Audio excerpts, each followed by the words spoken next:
You will hear a number of different recordings, and you have to answer questions on what you hear. There'll be time for you to read the instructions and questions, and you have a chance to check your work.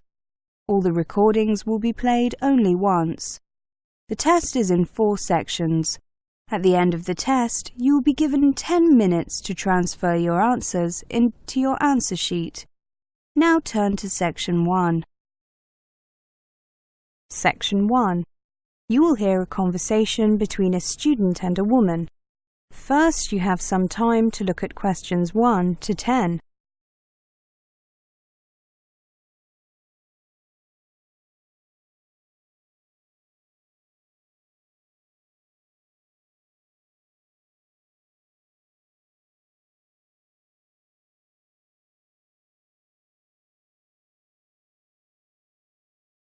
Now listen carefully and answer questions 1 to 10. Good afternoon. I'm considering applying to your university and would like to ask you some questions. Of course, take a seat. Which course are you thinking of applying for? Southeast Asian Studies. I see. Do you have a copy of the university prospectus? Yes, I do. I downloaded it. So, you know that it's a 4-year course, including 1 year living and working in the region? Yes, the A-level entrance requirement is BCC, right? Yes, but on average our students have 3 Bs. Are there any restrictions on the subjects that I take at A-level? No, but we find that students studying politics, economics, history, geography or languages tend to find their first year easier. A background in at least 2 or 3 of those subjects is advantageous. I see. I'm not studying politics or languages, but I am taking the other 3 at A-level. Are languages an important part of the course? You see, I'm not very good at them. Languages are not a compulsory part of the course. They're optional each year. However, because students spend a year abroad, we strongly recommend that students take one for at least a year beforehand. However, there is a language lab that students are free to use during the day, regardless of the subjects they're taking. Which languages are offered? We have 5 on offer: Vietnamese, Burmese, Thai, Indonesian and Tagalog. They can be taken in the 1st, 2nd and 4th years. During the 3rd year, students are expected to learn the basics of the language spoken wherever they are spending their year abroad. I see. Can I spend my year abroad in any country in the region I choose? Yes, as long as you can satisfy your tutors that it will benefit your studies. This year, most students have gone to Vietnam, Thailand or the Philippines. Fewer have gone to Indonesia, Burma, Malaysia, Laos or Cambodia. None went to Singapore or Brunei. What do students generally do during their year abroad? The vast majority help on aid projects, especially helping with water supply and sanitation in rural areas. Others get involved in teaching English or in business, particularly the logistics side of things. A small minority get jobs translating or checking translations. That's quite well paid, but your language skills have to be up to scratch. Good. I was attracted by the idea of teaching English or doing aid work. Very often it's possible to do both. That way you can also develop a wider range of skills. Thank you for your help. Can I just check the optional courses for Year 1? The only choice in Year 1 is a language or a project where the student creates a portfolio of background information on the countries of the region. Actually, many students do both, since they find the project contributes to their general understanding of the region, and the languages are obviously useful in preparation for going abroad. However, students are only assessed on either the language or the project, and are free to choose which one. Got it. And could you tell me about the scholarships that are available from the department? It says in the prospectus that there are some in addition to the ones offered by the university. Sure. Actually, I've printed out a list. Here you are. Nothing is available for first-year students, but thereafter scholarships are awarded for high overall grades and also for linguistic skills. There is a smaller discretionary award for non-academic contributions. Well, thank you very much for your help. That is the end of Section 1. You now have half a minute to check your answers.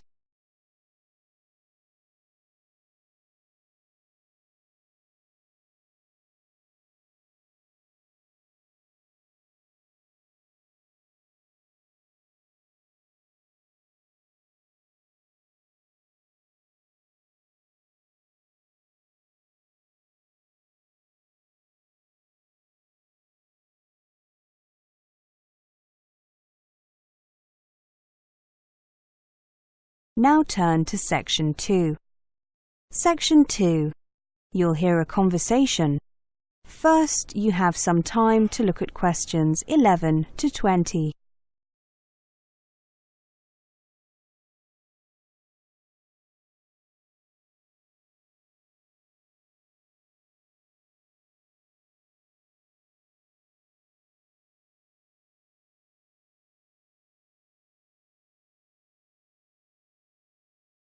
Now listen carefully and answer questions 11 to 20.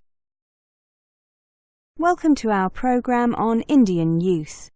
Are young Indians different from their elders? Smarter, lazier, less obedient? We have invited an Indian sociologist, Mr. Singh, to share his views with us. Mr. Singh, many Indians complain that the new generation of Indians is too westernized and has lost touch with its culture. What's your opinion on that? Whenever a country modernizes, there is speculation that the new generation will be dramatically different from those that preceded it, in particular more westernized. Much of that speculation is based on superficial observations regarding rock music and the like. However, most studies show that new generations retain much, though not all, of the core values of their culture. Cultures change very slowly. What is changing quickly is the environment in which they live, their living standards, opportunities for advancement, and self-fulfillment. Young Indians certainly have more opportunities today. Where does your information come from? I have 2 children in their early 20s. I see their generation at close quarters. I often travel to both rural and urban places in India, and I see the young people there. The current generation has, by and large, rejected politics as a primary concern. They have grown up with a TV and a telephone, either at home or in the vicinity. They have watched MTV, but they still go to the temple. And most of them seriously believe that God exists. Regarding the opportunities that Mr. Singh mentioned, for the first time, it is acceptable in India for a kid to say that he or she wants to be an actor, a singer, a fashion designer, a writer, a cricket player as a profession, without parents losing sleep. It also means that they have many choices of role model. When I look at young people around me, I see more hope than helplessness. Mr. Singh, what is the main advantage that young people in India have? The biggest advantage the youth of India have is mobility. It is very easy for them to move about the country and follow opportunities. An edge the Chinese youth, for example, do not currently have. Also, young Indians are quickly adapting to new technologies, and English is now being more widely accepted and spoken than ever before. India's youth have a very unique advantage, a combination of mobility, language, and knowledge of technology. Add to that a country that has an entrepreneurial spirit and a very clear intent to adapt to Western culture. Are there any problems as far as you can see? I think that the biggest overall problem is with infrastructure. But as far as things that directly affect the younger generation are concerned, I think that the main problem is that parents from the growing middle class are pushing their children ever harder at academic activities. They believe this is the only way to stand out and survive in a system which is cutthroat because of the exploding population and as education becomes more and more accessible to the masses. However, many parents are granting their children more choice, particularly in the area of choosing their own careers. The youth of today are definitely more aware of the choices available to them. Do you think that competition is a problem? Not at all. It leads to creativity.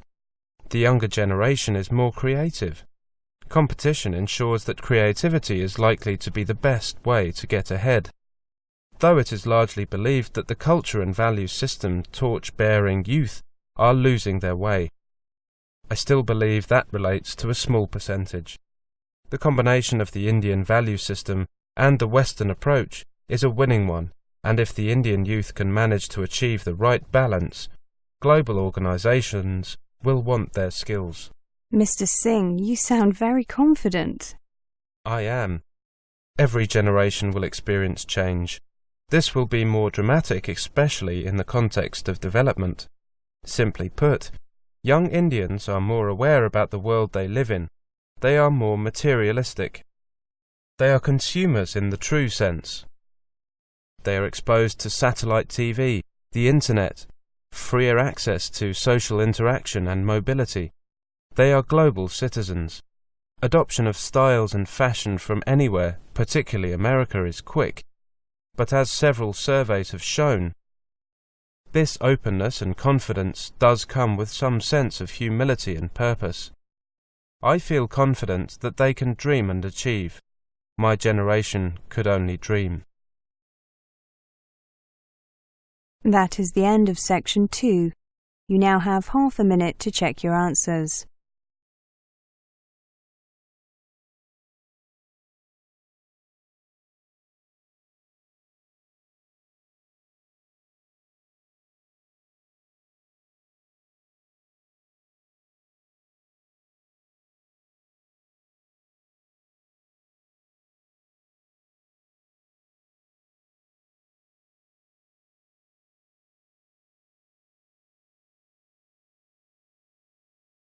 Now turn to section 3. Section 3. You will hear a conversation. First, you have some time to look at questions 21 to 30.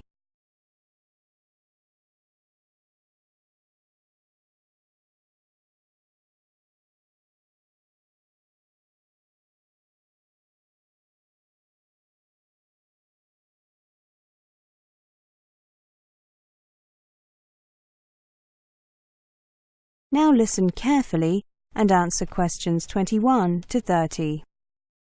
Welcome back to the new term, Martin and Amanda.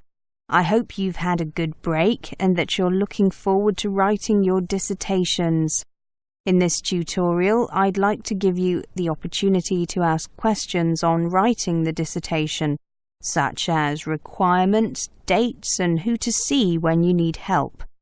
I know that it's all available on the department website, but sometimes students just like to check or confirm information, or sometimes they need a little more detail.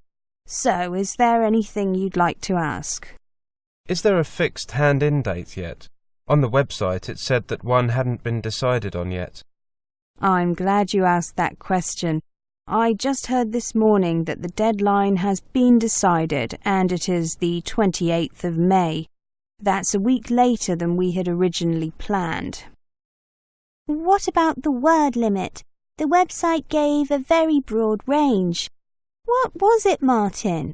10,000 to 20,000 words? I believe so, Amanda. Well, I believe that was a typing error. It should be 10 to 12,000 words, but feel free to write a little more if you need to. However, make sure that your dissertation is at least 10,000 words long, not including the contents, references, and bibliography. Right, thank you.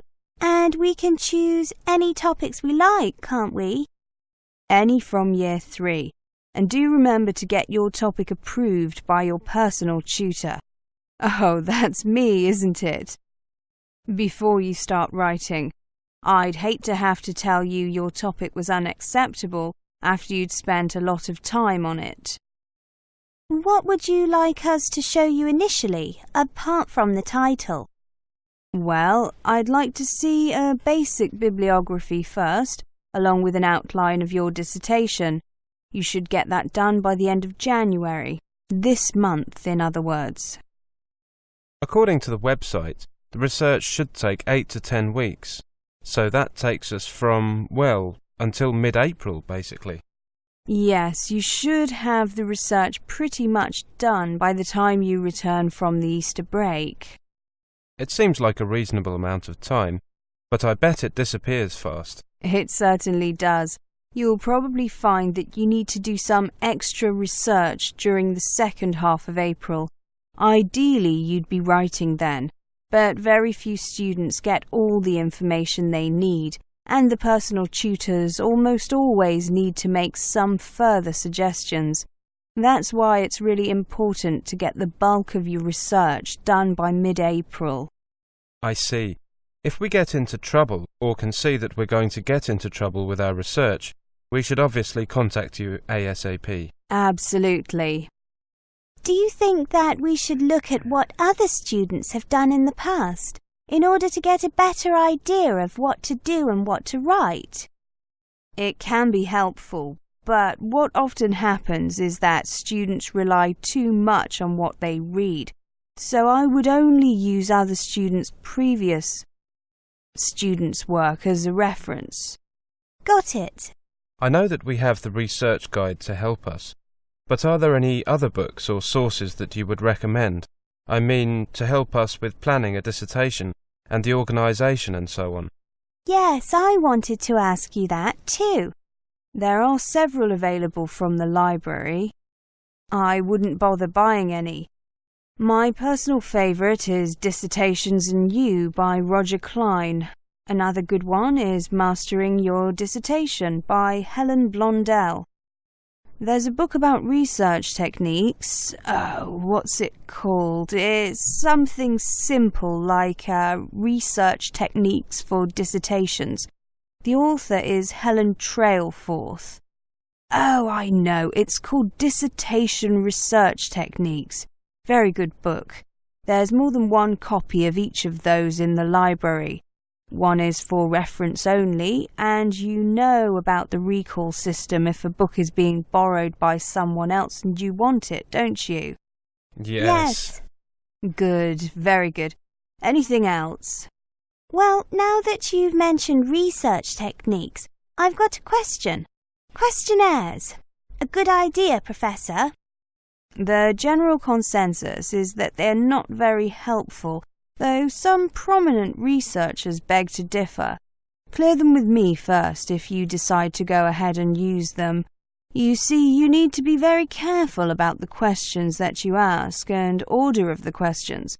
Questionnaires very often lead people towards giving certain answers rather than getting at their true feelings and opinions. Martin, anything else? No, I'm happy. Thank you, Professor. Yes, thank you so much. My pleasure.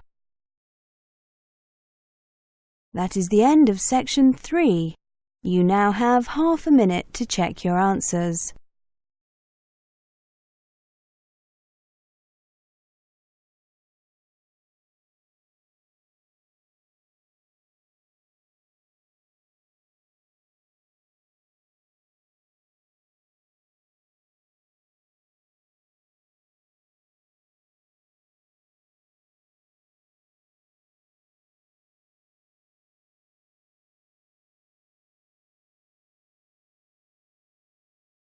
Now turn to section 4.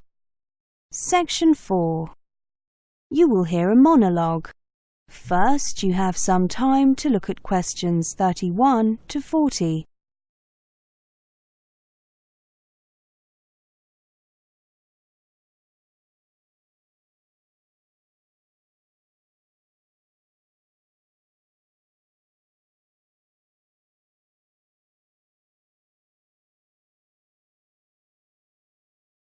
Now listen carefully and answer questions 31 to 40.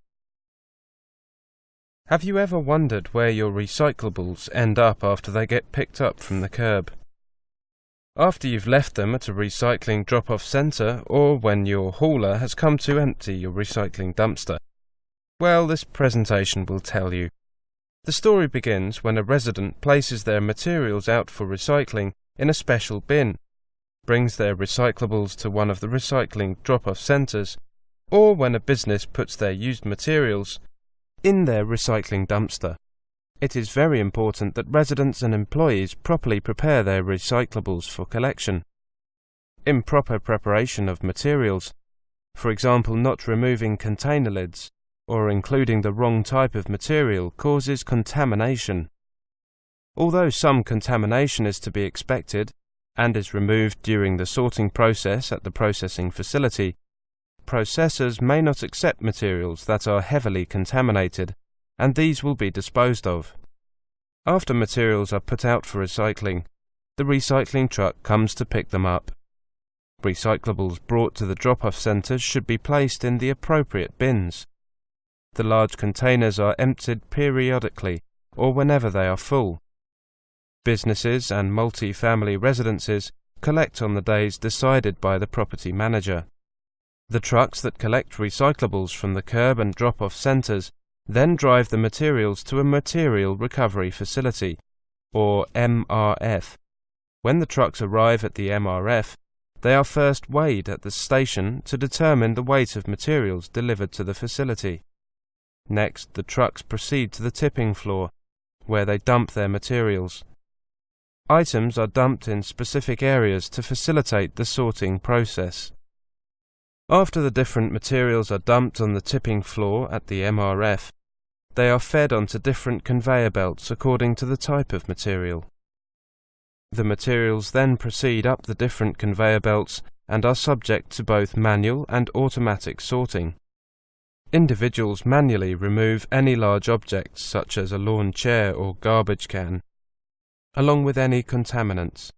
After the initial manual sort, the materials pass by a magnet that captures the metal cans, and then through an air sorter to separate the remaining materials.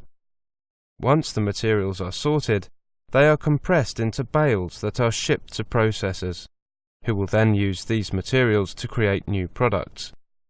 Plastics can be recycled into items such as clothing, lumber, park benches and playground equipment. Metal and glass containers are often recycled into new containers, and paper is recycled into new paper products, such as copy paper, toilet paper, napkins and newspaper. Remember to close the recycling loop. Buy recycled both at home and at work, as this is the only way that recycling truly succeeds. Find out more about buying recycled products. Remember, if you're not buying recycled, you're not really recycling. So, how are we doing? Let's take a brief look at our recycling rate information. All municipalities are required to maintain a minimum recycling rate of 25% of the total municipal solid waste generated annually. We are required to annually report on recycling activities and file a report with the Department of Environmental Quality, or DEQ. These reports are due to the DEQ on April 30th of each year for the preceding calendar year. Based on information received to date, last year we reported a recycling rate of 33.9%, 2.8% higher than the previous year. Paper recycling was up 36%, as was the recycling of bottles and cans. Our target is a recycling rate of over 50% by 2014. That is the end of section 4. You now have half a minute to check your answers.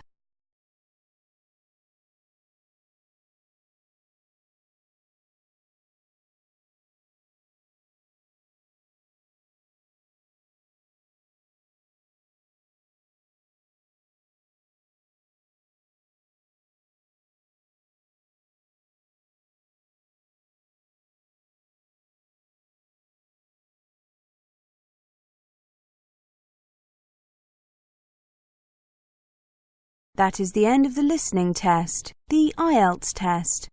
You now have 10 minutes to transfer your answers to the listening answer sheet.